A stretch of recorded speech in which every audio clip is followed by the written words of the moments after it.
Alrighty, so Nick Fuentes has been knocked off a lot of platforms, right? And that's not honestly a horrible thing. But much like a Hydra, apparently there's some stuff we gotta talk about. Apparently, there's a new group that's going to be coming up over and above the Groypers. So, let's go ahead and cover them. But before that, let's go ahead and cover fan art. So, this is a fan art that has been dropped by, I am grabbing everything, Atropa. They had been trying to submit the fan art, but apparently the Discord keeps telling them that it's too explicit. So, we have the actual image here. Apparently, this was way too explicit for Discord. This wasn't even a server thing. This is just Discord having a limitation because its algorithm found boobies, apparently. So, yeah, that was a thing. As always, thank you very much for your fan art submission. And if you want to submit fan art, the best way to do so is by dropping into the Discord and dropping it into the fan art section. With that said, let's go ahead and get into the actual content. But I'm gonna rotate myself. I thought this would be fun. Rotating like this? No. No. Snapping my neck like that is very agitating. So we're just going to be like this. Okay? Okay. Alright. So, this comes to us from apparently Growlithe barking at Chip. This comes to us from politicalresearch.org. The Forgotten Gamers of America. New Gen Z influencers continue to push white nationalism for a post-Trump era. Let's go ahead and hop into the article itself. So as of 6 days ago, at time of recording, on Monday, July 19th, 2021, in Tampa, Florida, as the Students' Action Summit of Turning Point USA drew to a close, a new Generation Z group called the American Populist Union, APU, held its inaugural conference just down the street. APU co-founder Vince Deo told a crowd of over 100 young conservatives at the American Populist Summit, "I'm literally 18 years old. We put this together like a month ago, and the energy in this room is insane. We don't have enough chairs." Then it moves on to talk about Nick Fuentes. Nick Fuentes and his American First Groyper movement pulled a similar stunt in December 2019, holding their own Groyper Leadership Summit in a hotel just down the street from Turning Point USA's Student Action Summit in West Palm Beach, Florida. Much like the APU, the Groypers branded themselves as the authentic Generation Z conservative vanguard, championing an immigration moratorium, a virulent culture war against LGBTQ rights, and hardline ultranationalism over and against what they regarded as the corrupt globalist conservative establishment. Fuentes' movement has opened the space for right-wing nationalist politics to gain traction in the mainstream and secure the endorsement of U.S. Representatives Paul Gosar in the process. Yeah, because apparently this is something that you, as a politician and an adult, should definitely be supporting. I guess. Like, not really. Not at all. Now, the American Populist Movement seeks to widen its margin, drawing heavily from the Groyper fanbase, mimicking the movement's edgy irreverence and cultural aesthetics, and adapting their core ideas to deepen inroads into movement conservatism. Chants of "Nick, Nick, Nick" resounded through the hotel rooms when Fuentes' name was mentioned on stage at the American Populist Summit, while blue America First Groyper hats dotted the crowd. And much like the Groyper movement, the activists in the American populist ecosystem present a respectable veneer, while strategically downplaying the explicit white nationalism and anti-Semitism present throughout the movement. We saw this shit with Nick Fuentes all the fucking time, right? Dude would hide behind jokes so that he could say that he would shoot, like, fucking TSA agents. Dude would hide behind jokes to say that the Holocaust never happened and engage in strict Holocaust denial. And then he would hide behind, "Oh no, I'm a campus conservative. You just hate that I'm a conservative." Or he would do things like say, "Look at me. I'm Latino. I cannot be an white supremacist." Despite the fact that Jesse Lee Peterson exists as a black person who is also a white supremacist. Like, these people exist. It's not hard. It's not hard to find them. To argue that they don't exist is to just lie to your audience at this point. So Nick Fuentes, is this just immature white kid humor for him? Is he this much of a douchebag? He's that much of a douchebag. Yes, he literally argued that that they would have no choice but to kill politicians. Yes, he's that much of a douchebag.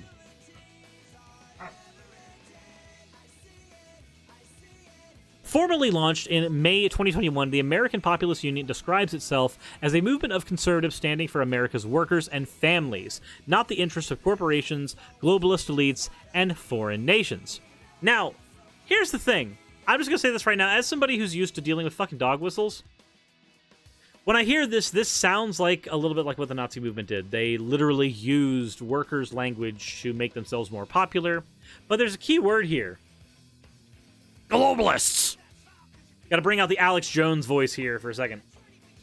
Globalists are taking over the world, and you don't want globalists taking over the world. Globalists have infected Hollywood. Globalists have infected the banks. Globalists control every avenue of your life, and if you don't buy my brain force pills, you won't be able to survive the coming apocalypse. Okay, so when we look at this, though, globalist generally means Jew.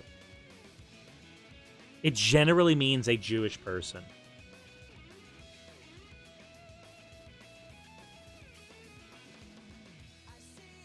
When you ask somebody to boil down what a globalist is, it almost always reduces down to a Jewish person. Always. Despite the fact that there are plenty of rich bourgeoisie, non-Jewish people who have just as much influence, this globalist thing almost always ends up boiling down to them. We see this with the NIFB when they literally call Hollywood Juliewood. We see this in several fucking places. The article goes on to say these college-age or younger leaders, followers, and movement personalities slander feminism and movements for LGBTQ rights and visibility as degenerate argue. I need to read this correctly. Sorry. The college-age or younger leaders, followers, and movement personalities slander feminism and other movements for LGBTQ rights and visibility as degenerate. They argue that there should be a moratorium on all immigration and a non-interventionist foreign policy should be enacted, and they view themselves as victimized by anti-white hatred, endemic across popular culture. So the non-interventionist thing, as much as there's a part of me that wants to say, yeah, the U.S. shouldn't intervene in global affairs, there are certain issues with that position. Things like the U.S. not getting into World War II when we should have entered it way earlier than we did. And the people who were saying we shouldn't enter it ended up being fucking Nazis and brown shirts and American Hitler sympathizers. Those are the people who were fighting so hard for us to not intervene in World War II. Seeing this shit again, in this particular form, is agitating, to say the least. Just as agitating it is to hear Chip and Growlithe doing their thing in the fucking hallway. I'm kidding. They're great. But saying things like LGBTQ rights are degenerate, saying things like having visibility of gay people is degenerate, saying things like feminism is degenerate. I'm sorry, the only degeneracy that exists is all the random weird people who simp for my 3D model on this channel, or the 2D model. You know, I mean, I'm not gonna lie, I can understand why, but at the same time, y'all are weird. Stop it. Get some help. Touch literally all the grass. Every bit. Continuing on with the article, drawing, like the Groypers, upon the paleo-conservative legacy of Pat Buchanan. Actually, I think Godless Cranium did a really good video on Pat Buchanan. I'm almost 100% certain. The APU calls on a new generation of men to counteract the neglect of a corrupted conservative establishment to save the cis-heteronormative American values, traditionalist Christianity, and so-called Western civilizations from imminent demise. While occasionally striking an economic populist pose against neoliberal establishment and donor elites, and drawing upon widespread frustration with the lack of economic opportunities for young Americans, the heart of the APU agenda lies in virulent culture war polemics against perceived civilizational degeneracy and decay. We see this shit all the time, right? The way that this almost always manifests is them saying that, like, there's these core values to the West, and they'll say things like Islamic nations are incompatible with those things, despite the fact that technically we were once incompatible with those things, and then we changed as a society, arguing that people literally cannot change as societies at all in any way, shape, or form. Also arguing for a superiority of ours as well, which is also kind of weird considering the shortcomings we have. But this idea that Western civilization is this axiomatic thing that we must all strive for is super identitarian, and it's dumb, honestly. When you argue things like traditionalist Christianity, you end up having to argue against things like LGBTQ rights, and of course they do that, so it makes sense that they would be there. But to argue that traditionalist Christianity is some axiomatic thing everybody should have to strive for, heterosexuality is something everybody should have to strive for, it's normative, to argue that Western civilization is this great thing, and that if we accidentally get too many immigrants in, it won't be Western civilization anymore. We've heard all these ludicrous things before, right? The euphemisms behind this shit died a long time ago. Nothing's changed here. Zevol Minder, thank you very much for redeeming your points for an oh wow. Speaking of degeneracy, nothing here has changed. This is all the same shit we've seen from Nick Fuentes, and it's all the same shit we see from multiple other people like fucking Mark Dice all the time. Nothing's different here. Well, occasionally... Okay, so we're already at there. We're already here. I was about to reread that part because I'm dumb. Now, I will say I do have issues with donor elites. I do have an issue with giant businesses being able to pump tons of money into lobbying. I 100% get that. But this is the thing. A lot of these people fall into what's called third positionism. They're not pro-capitalism, but they're also not pro, say, socialism or even communism. They take this third fascist position, the super authoritarian position, instead. Because it does rule out the donor elites problem, technically, kind of, not actually really. We see this shit with Caitlyn Bennett as well, all the time, where she's saying that Trump should have just taken his crown as king and, like, fucking sawed off the borders of Florida so that he could have his own little Floridian nation where he was king. All real shit that she really said on realtwitter.com. Like, it's amazing to me and astounding to me that these recycled talking points keep happening, and there's always a group of ready people who fall for it. How do you, at 16, 17, 18 years old, how do you already fall into one of these hyper-conservative toxic categories? How do you get there? Fox of Fate 1, thank you very much for redeeming your points for an you fucking pickle. So the third positionists are just pro-authoritarianism, whether it be Stalinism, fascism, or what exists in the GOP. Generally, I see it as fascism. So let me be frank.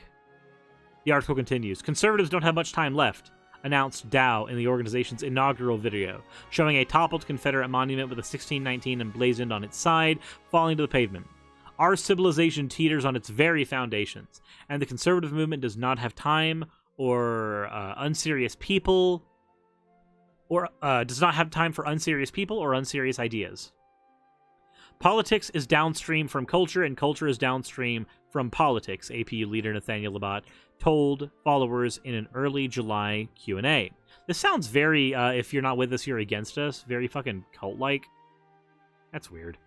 Expanding upon an Andrew Breitbart quote and echoing the white nationalist strategy of metapolitics, as he explained APU's bid to maneuver a new wave of Generation Z activists at the cutting edge of conservative culture and taste-making. The group and its associated personalities lift memes from and seek to channel the edgy irreverence of the Groyper movement, and echo the explicit misogyny of the alt-right manosphere, in order to attract what Summit headliner John Doyle calls the forgotten gamers of America. Of course it's John Doyle.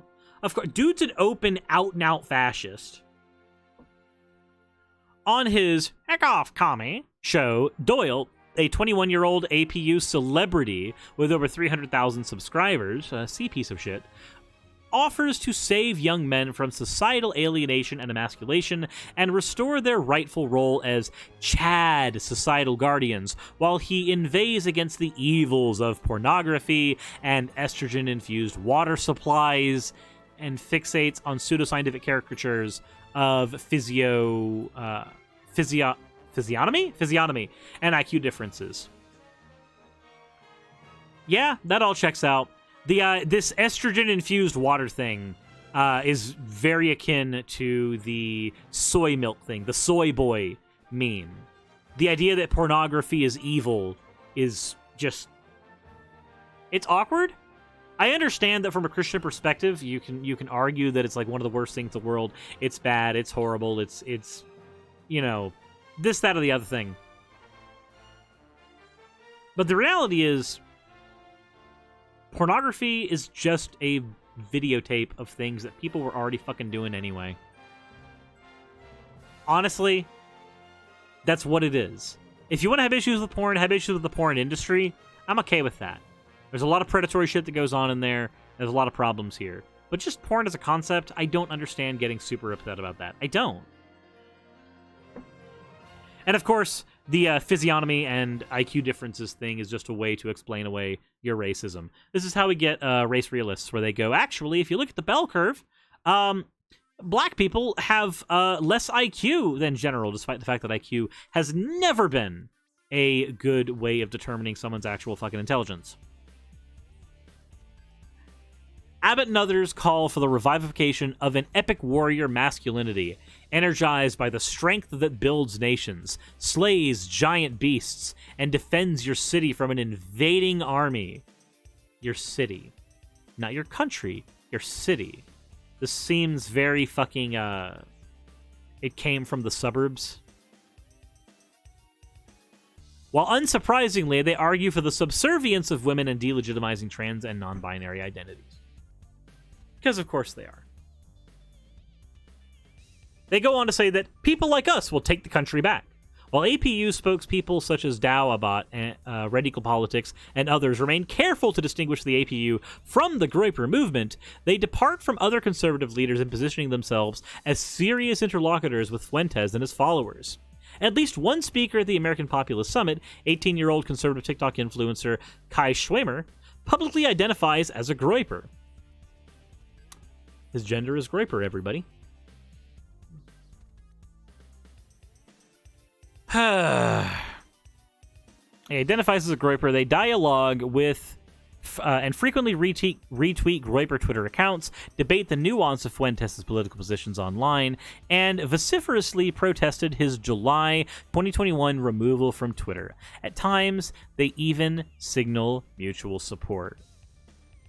John Doyle organized a stop at the Stop the Steal rally alongside Fuentes in Detroit, Michigan on November 11, 2020, telling the crowd assembled on the steps of Michigan State House that many of you are probably a little bit surprised to see me here.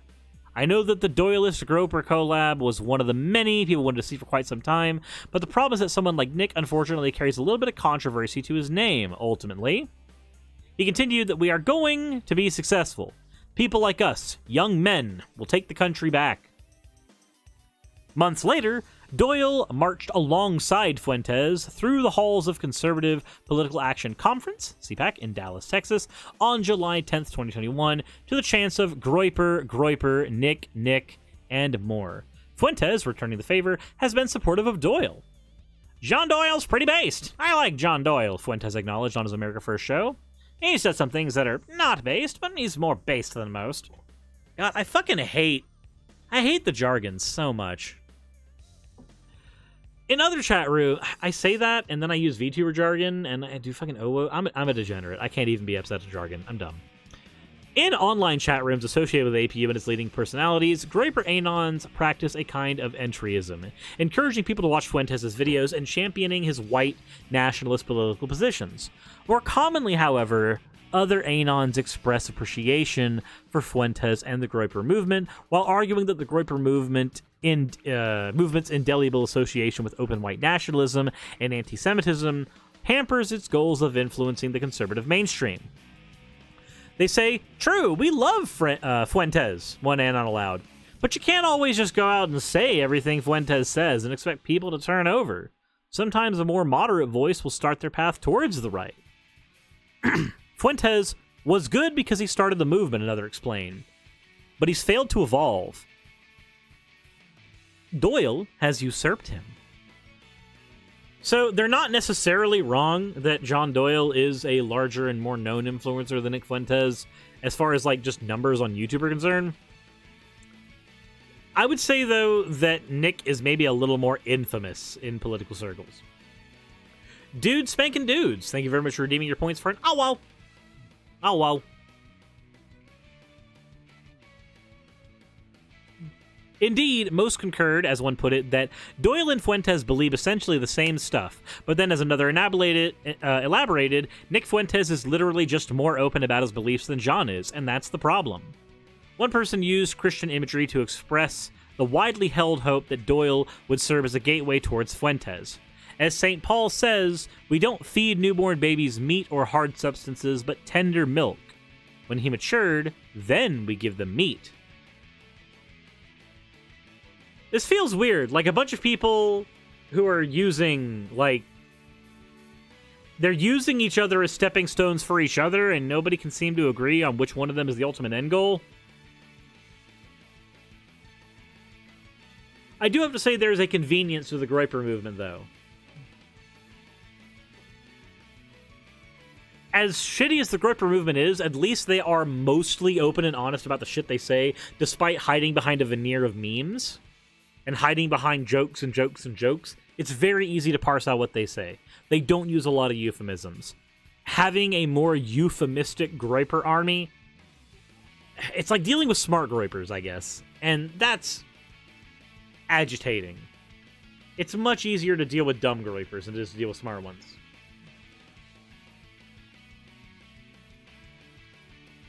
That is an announcement that I will have to make off episode. Holy fucking shit. I just got information that makes me super happy. Said milk shouldn't be tender, milk should be liquid. Is there anything else in here that I really care about? You gotta play the game that you're in, occupy a power structure, or die. This is mostly, at this point, this is mostly just fucking politics 101. It's like how, right, I'm a socialist, okay? I'm a democratic socialist. I want workers to own the means of productions, but I recognize that I'm going to have to work with Democrats to get shit done in this country. Period. That's how it works.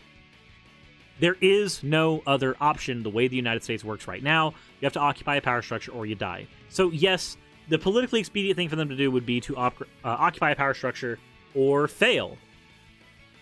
I would prefer they fail. I prefer movements like Nick Fuentes is to say so far on the fringe that nobody is able to gain any modicum of power. I don't like the idea of a effectively more powerful Groyper army as a result of this. But we'll see how this turns out. Maybe they'll make literally all the same fucking mistakes that Fuentes made in his time on the platform. Maybe. Hopefully. I'd prefer. But I guess we'll see. So apparently we have another head of the Hydra, everybody. Groyper Army number 2, essentially Fuentes number 2, all this shit. What do you think? I want to know in the comment section below what you guys think about all this, because this is just exhausting for me. This is exhausting for me. Like, yeah, I'm happy that this is happening after Nick has been knocked out, so that we're not dealing with Nick and also the APU on YouTube, specifically on YouTube and Twitter. I would rather deal with just one of them than both, but I would also rather deal with none of them than any of them, personally. That's just my take. But I want to know yours. Let me know in the comment section below. Give me a like if you enjoyed it. Share the video to other people if you enjoyed it. With all that said, I am going to go get food. I am incredibly tired. As always, everyone, insert end of video tagline here.